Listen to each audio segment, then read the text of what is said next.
Okay, good morning to all and welcome to this online class in the subject Corporate Finance. This is Dr. Mahesh M. Wanjeri, Assistant Professor from Department of Management Studies, SDM College of Engineering and Technology, Dharwad. Today we are going to begin Unit 5. Okay, so Unit 5 deals with the financing decisions of a finance manager. So if you can recall, okay, as we learned in Unit 1, Chapter 1, scope of financial management or duties of a finance manager are three. Okay, so one is investment decisions. Okay, so investment decisions are about how to evaluate the investment in long-term projects and choose the best project that can maximize the shareholders' wealth.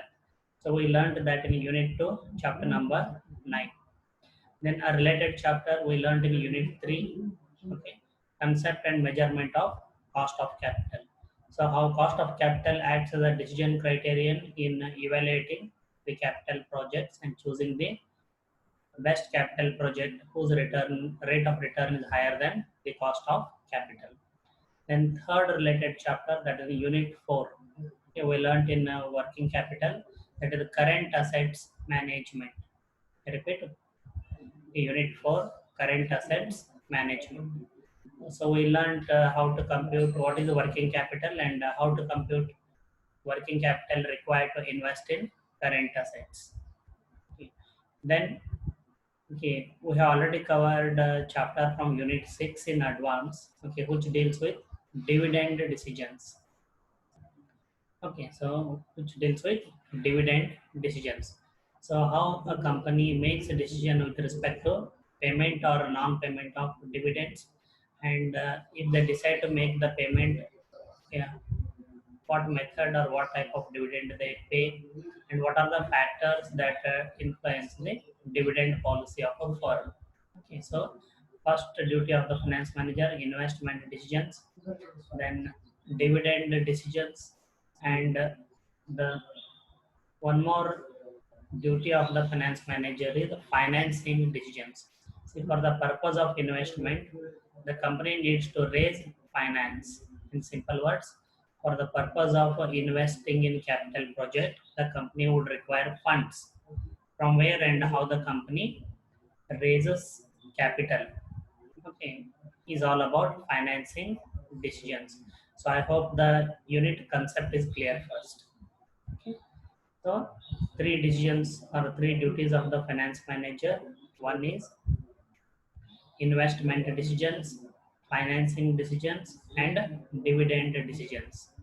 So in financing decision, the finance manager has to decide on how much capital to raise, from which sources capital to be raised, and what should be the proportion of different sources of finance in the total capital structure. So related to determinants of capital structure, chapter number 20 is already covered in theory part. So we are going ahead to the numericals of financing decision. So in this chapter, we are going to learn from which different sources a company raises finance and how a company decides on the capital structure. So in what proportion to raise debt and equity in the total capital. So chapter number 18, we are going to refer, the title of the chapter is Operating, Financial and Combined Leverage.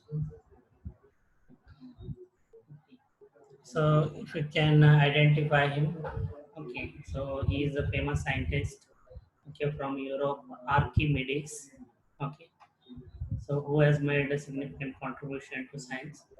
Okay, so he made a statement once, give me a lever and a place to stand, and I will move the earth. And that was the height of his confidence. So he said, give me a lever and a place to stand, and I will move the earth. So that is the power of lever. So in this chapter, we are going to learn how debt financing means raising capital from the source of debentures or debt, okay, helps minimize the cost of capital and helps maximize shareholders' wealth. So debt capital or debenture capital used as a leverage, okay, to minimize the cost of capital and maximize shareholders' wealth. Okay, so now some basic information about financing decision. Financing decision involves the choice of an appropriate mix of different sources of financing. So I repeat, financing decision involves the choice of an appropriate mix of different sources of financing, namely owners' funds that are equity, capital by way of issuing equity shares, and outsider or lender funds. So outsider or lender funds include loans taken from banks, loans taken from other financial institutions, and debentures. Okay, so the selection of capital structure will depend upon the bearing that it has on the firm's objectives of maximization of shareholders' wealth. So the basic question here is in what proportion, okay, the manager should raise equity capital and debt capital. So this is called as outsider or lender funds from loans and debentures are called the debt funds. And capital raised by way of issue of equity shares are called as equity funds. So hence a very popular term is debt equity ratio.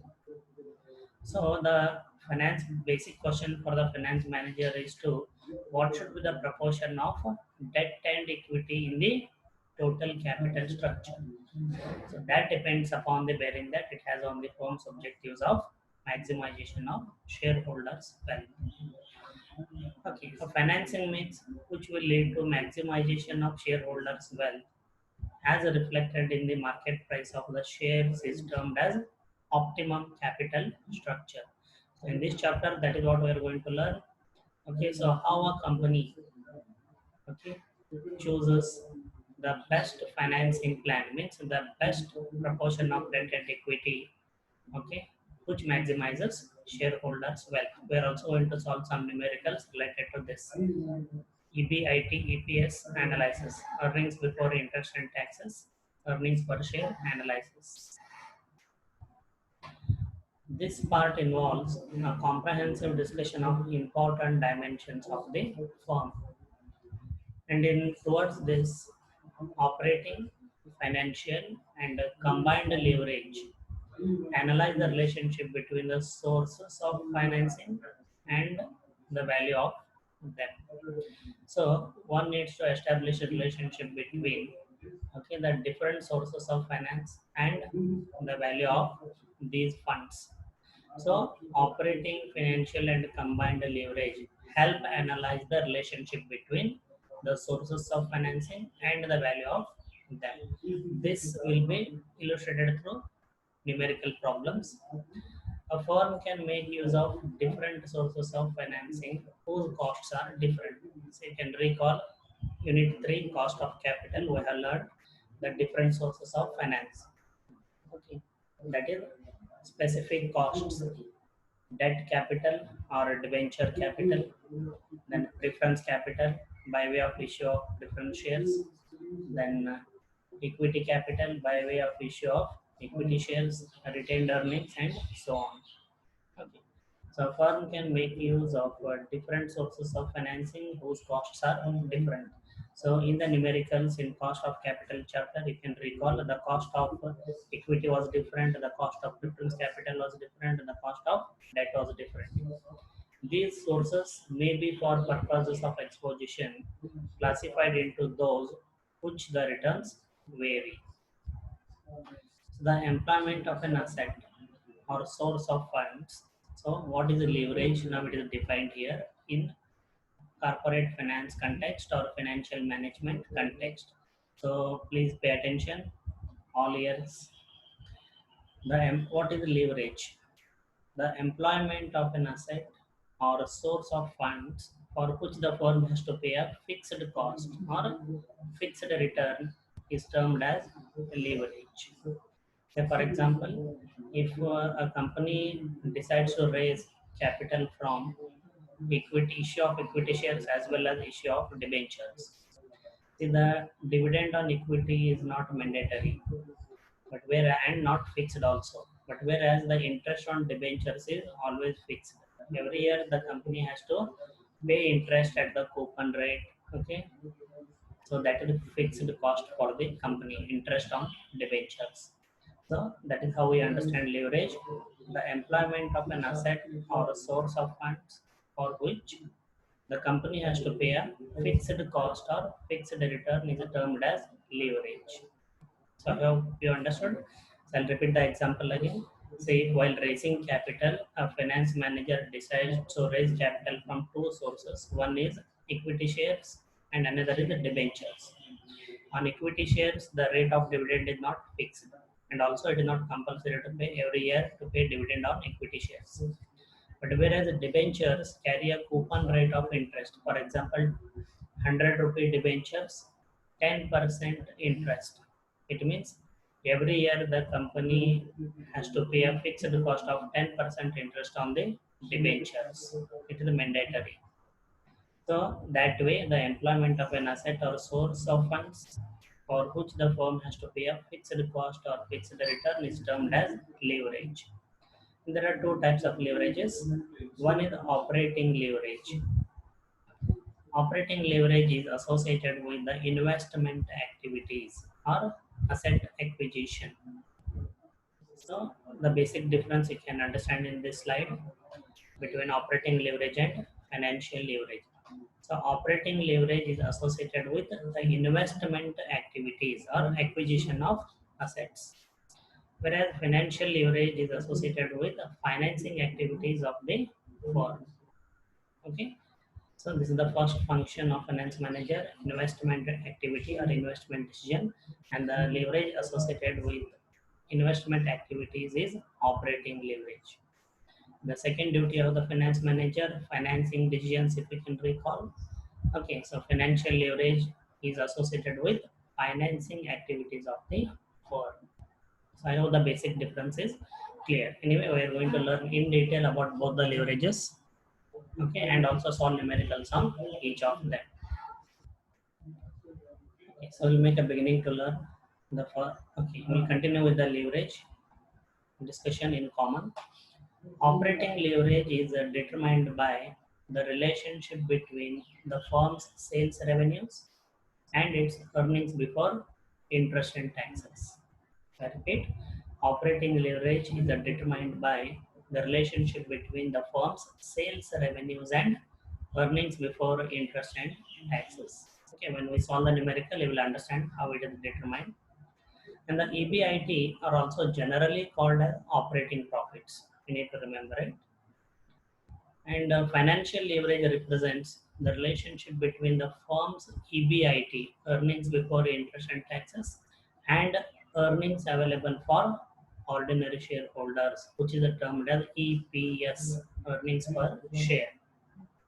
So, financial leverage represents the relationship between the firm's earnings before interest and taxes and earnings per share or EPS.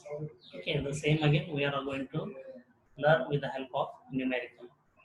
Okay, then we'll go ahead with the first type of leverage. Okay, after so operating leverage, the first type of leverage. Operating leverage results from the existence of fixed operating expenses in the firm's income stream. So when I say income stream, please try to recall. Okay, in evaluating capital projects, we used to estimate the cash inflows after taxes, if you can recall. And if in those income stream, if there is fixed operating expenses, okay, that results in operating leverage.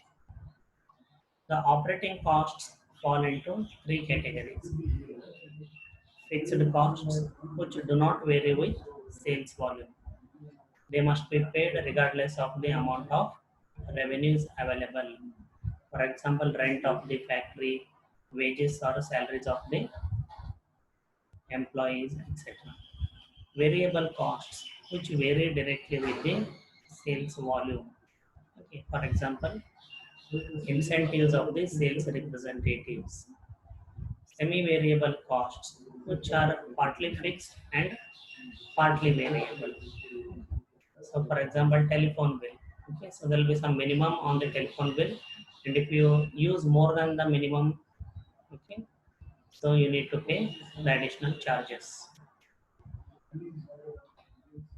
The operating leverage is defined as the firm's ability to use fixed operating costs to magnify the effects of changes in sales on its EBIT. Okay, so I repeat, the operating leverage is defined as the firm's ability to use the fixed operating costs to magnify the effects of changes in sales on its EBIT. It means deliberately the firm allows some fixed operating costs, okay, so that the operating leverage can result and exist, which helps magnify the effects of changes in sales on its EBIT. So we'll see how it happens in the illustration. Firms employ assets with fixed cost. Okay, as I mentioned, firms employ assets with fixed cost, hoping that volume will produce revenues more than sufficient to cover all fixed and variable costs.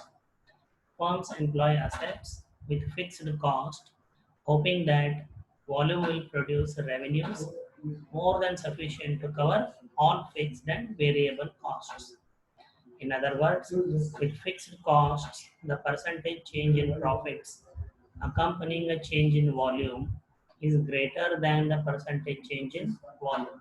Means when the fixed costs are present, a small change in sales revenues will lead to a greater change in earnings before interest and taxes. So this all will be illustrated in the example. So this occurrence is known as operating leverage. And the alternative definition of operating leverage can be defined and illustrated alternatively in terms of degree of operating leverage. Okay. So operating leverage can be defined and illustrated alternatively in terms of degree of operating leverage, which is denoted by DOL. DOL means the extent or degree of operating leverage in quantitative terms. So DOL enables firm to measure its operating leverage. So there are two equations. DOL is equal to percentage change in earnings before interest and taxes, EBIT, divided by percentage change in sales. So this is equation 18.1. So DOL can also be determined by alternative equation, that the DOL is equal to total contribution. Okay, so please pay attention. Total contribution we obtain by sales minus variable cost. I repeat, total contribution is sales minus variable cost. So DOL is equal to total contribution divided by EBIT at base level. So we'll understand the meaning of base level when we solve the problem. So 18.1 and 18.2 we have two equations. Okay.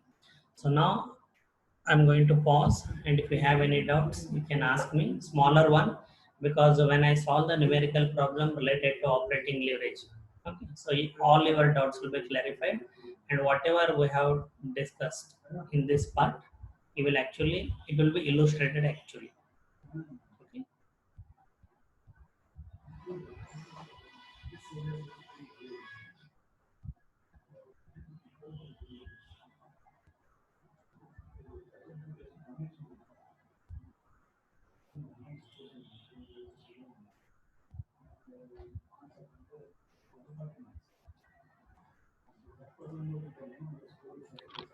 Okay. Any questions?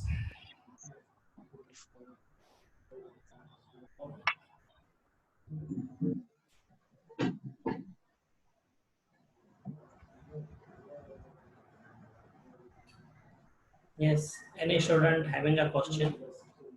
1 minute.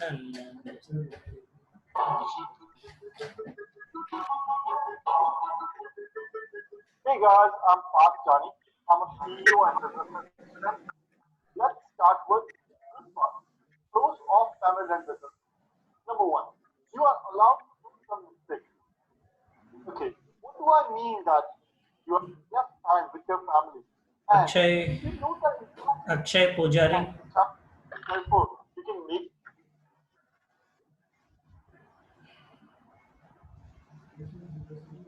Yes, sir.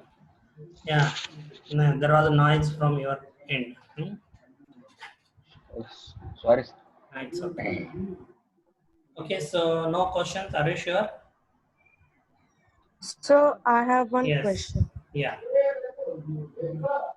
So that can you repeat that, sir? Last one. The equation. Yes, sir.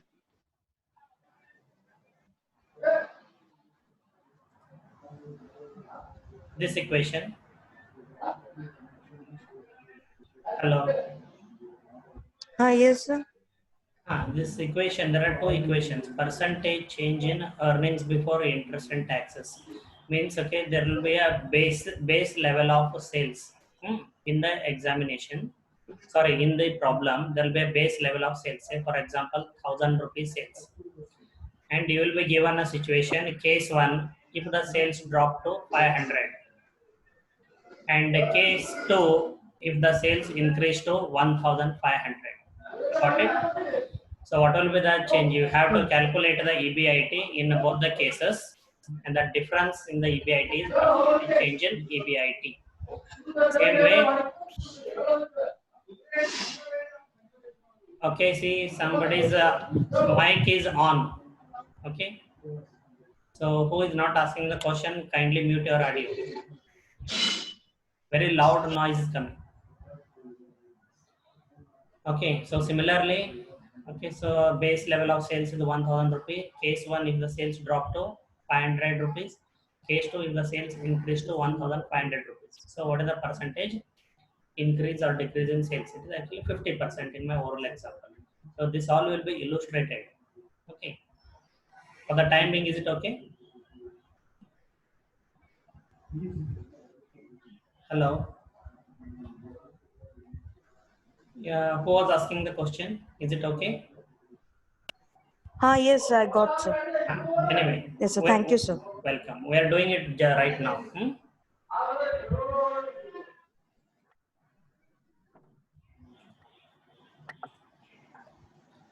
Okay. So we are going ahead with the first numerical, or you can also call it as the illustration. Okay. How to determine operating leverage. So example 18.1 from book. A firm sells products for 100 rupees per unit. Okay, so you need to pay attention. A firm sells products for 100 rupees per unit, has an operating cost of 50 rupees per unit. Okay, so it's operating cost or variable cost are 50 rupees per unit, and has fixed operating costs of 50,000 rupees per year. Okay, so this is what we are talking, and the fixed costs are present in the income stream. So how it results in operating leverage?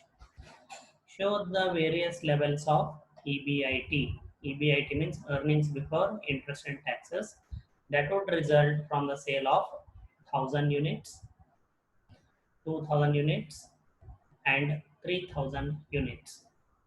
Okay, so here 2,000 units will be considered as base level. So case one,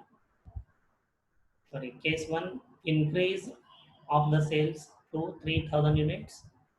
Case 2, decrease of sales to 1,000 units. So what is the difference? Okay, percentage change in the EBIT divided by percentage change in sales. That is what we are going to determine to find out the operating leverage. Okay, so then let us go ahead. So this is the table which we need to prepare. Title of the table is EBIT for various sales levels. Okay. So 2,000 rupee sales will be considered at the base level sales. Then 3,000 rupees sales, okay, will be considered as increase in sales as case 1. And 1,000 rupees sales level will be considered as case 2, decrease in sales revenue. Okay, so you can make out if sales have increased from 2000 to 3000 rupees, what is the percentage increase? It is 50% increase. And if sales have decreased from 2000 units to 1000 units, half of it means the percentage decrease in the sales revenue is 50%. Okay, so we are going to write them here. Now let us go ahead and determine the operating leverage. The first item is sales in units. Okay, so 1000 rupees, 1000 units, case 2, 2000 units, base level, 3000 units, case 1. Okay, but we need sales revenues. So what is the sales price? 100 rupee per unit. 100 rupee per unit is the sales price. So 100 into 1000, sales revenue in case 2 is 1 lakh rupees. 100 into 2000, sales revenue is 2 lakh rupee in base level. 100 into 3000 is equal to 3 lakh rupee is the sales revenue in case of case 1.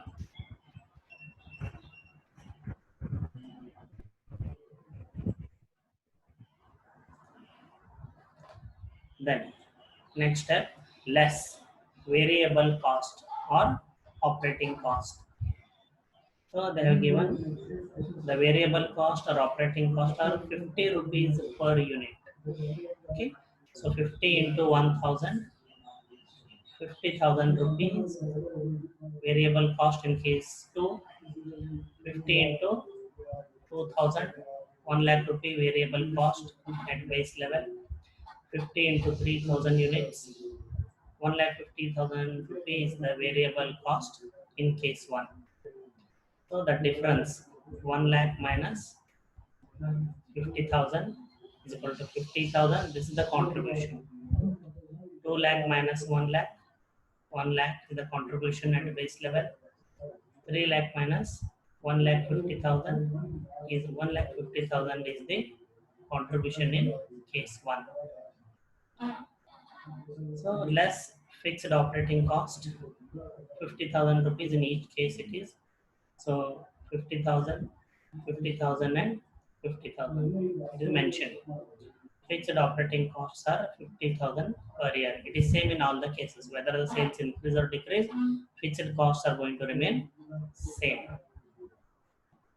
Then, if we deduct, what is the earnings before interest and taxes? In case 2, it is 0. In the at base level, earnings before interest and taxes are 50,000 rupees. And in case 1, earnings before interest and taxes are 1 lakh rupees. So what is the percentage change in? So we learned what is the percentage change in sales. In case 2, it is minus 50%, and in case 1, it is plus 50%. Similarly, now you can make out what is the percentage change in EBIT. From base level to case 2, it is minus 100%. And in case for case 1, the percentage change in EBIT from 50,000, it has increased to 1 lakh rupees. So the percentage increase in EBIT in case 1 is plus 100%. So this is what we have been discussing in the PowerPoint slide. Okay, so the presence of fixed operating cost. The presence of fixed operating cost in the revenue stream of a company has a magnifying effect, on the firm's earning. That is a small change. Okay? A small change in sales revenues will result in a far greater change in earnings before interest and taxes. For example, a 50% change in sales revenues has resulted in 100% increase in EBIT. But also, it is like a dual-edged sword. It works in both the ways. See, a 50% decrease in sales revenue has resulted in a 100% decrease in earnings before interest and taxes. So remember always, leverage is like a dual-edged sword. Then, so we are going to analyze in case 1. Yes, I can see here case 1. A 50% increase in sales from 2,000 units to 3,000 units results in a 100% increase in EBIT, that is from 50,000 rupees to 1 lakh rupees. Similarly, case 2, a 50% decrease in sales from 2,000 units to 1,000 units results in 100% decrease in EBIT from 50,000 base level to 0. Okay, then now we are going to calculate the degree of operating leverage, because we need to know the operating leverage in quantitative terms. So we are going to use both the equations. Equation 1 is percentage change in EBIT divided by percentage change in sales. So now the percentage change in EBIT is 100% and percentage change in sales is 50%. Okay. So percentage change in EBIT 100% divided by percentage change in sales. It is in case 1, positive favorable. So 100 divided by 50 is 2. So the degree of operating leverage in this case 1 is 2.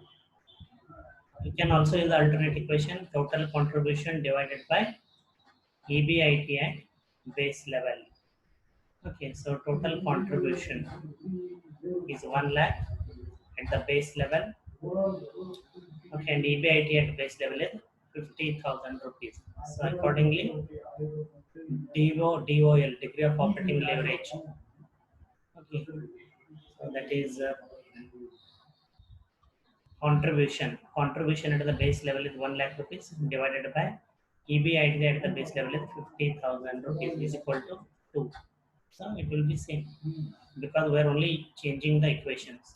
Degree of operating leverage is 2. Okay. Then also, in case of case 2, where the sales have decreased and EBIT has become 0. So the percentage change in EBIT is minus 100%, just denoted it is, and the percentage change in sales is minus 50%. So though it will not be minus 2, please try to understand, it will be 2, but this degree of operating leverage is unfavorable as the sales have decreased and it has resulted in 0 EBIT. So interpretation, since degree of operating leverage is greater than 1, this is very important, operating leverage exists. If it is less than 1, it means there is no operating leverage. In example 18.1 for every, so what does it mean when we say degree of operating leverage is 2? Okay, what is the meaning of degree of operating leverage is 2? What does it mean? So in example 18.1, for every 1% change in sales, there will be 2% change in EBIT. I repeat, what does it mean? Degree of operating leverage 2 means for every 1% change in sales, there will be 2% change in EBIT in the direction of sale change. Okay, in case 1, since there is increase in sales, so the EBIT also has a doubled. And in case 2, there is a decline in sales by 50%, so the EBIT also has a declined by 100%. Okay, so which is equivalent to 1%, and 50% is equivalent to 1%, and 2% is equivalent to 100% in the above example. So larger the fixed operating cost, higher is the firm's operating leverage, but it also increases operating risk of the firm. So what is the operating risk? Operating risk of the firm is not being able to cover its fixed operating costs, means not generating sufficient revenues. So high operating leverage is good when revenues are rising and bad when revenues are falling. Okay, so that's all about operating leverage. So I'm going to unmute you all. If you have any questions, please ask.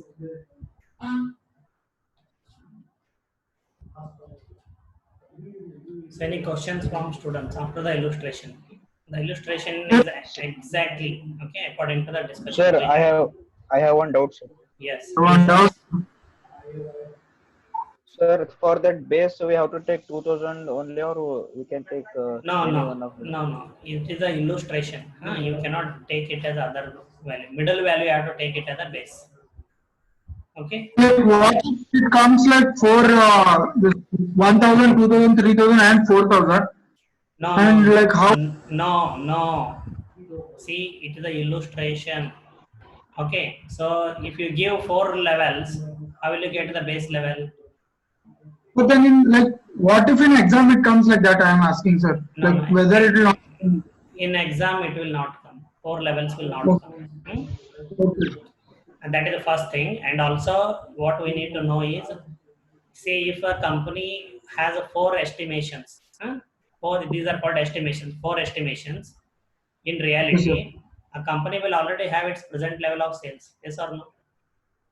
Yes sir. Yes, sir. This year, how much we have sold? Let us say 1 lakh units. Already, I have the base level. Then I can predict I may sell, for example, 1,50,000 units, 2 lakh units, 2,50,000 units, or I may also sell 50,000 units. So there is always a base level.